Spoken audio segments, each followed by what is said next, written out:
Thank you for joining us today. We're going to look at reviving brass doorknob. Now, these brass doorknobs are common on interior doors in houses from the 50s and the 40s. We see a lot of those around.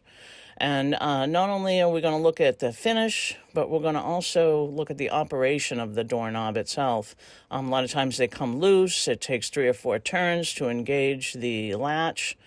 And you can see right here, definitely brass, nice heavy-duty doorknob. So no sense in replacing. We're just going to fix it up. So first, Shane actually is going to be the one who's going to remove the doorknob. And he's going to get in there on the side of the doorknob. There is a set screw. And that he's going to loosen that set screw. And that's going to allow him to hold the exterior knob still. And then he's going to turn the interior knob and disassemble that from the spindle, which is the piece that goes through the door. So after spinning that, he's going to unscrew it.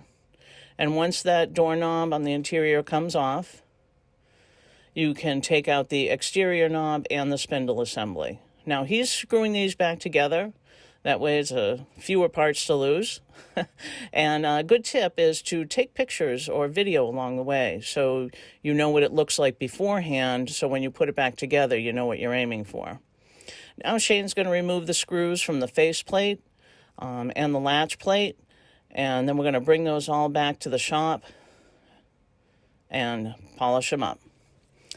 So here's Shane in the shop. He's got some number 1 steel wool and some 4-knot steel wool.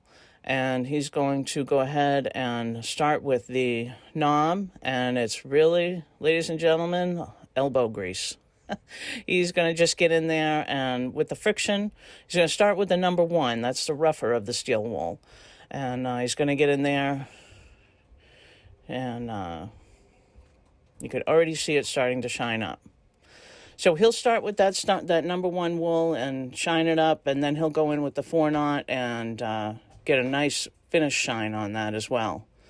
So here you can see he's finished one of the knobs, and the other one still with the dirt and the oil. Big difference. So he's going to go in and finish both of the knobs, and then we'll get to the other parts as well. Now you can see what a difference. Now when he did the other one, he did notice that there's a dent, but still a great knob, adds to the character of the house. So the devil in the details. Shane's next going to polish up the screws, the set screw and the faceplate screws.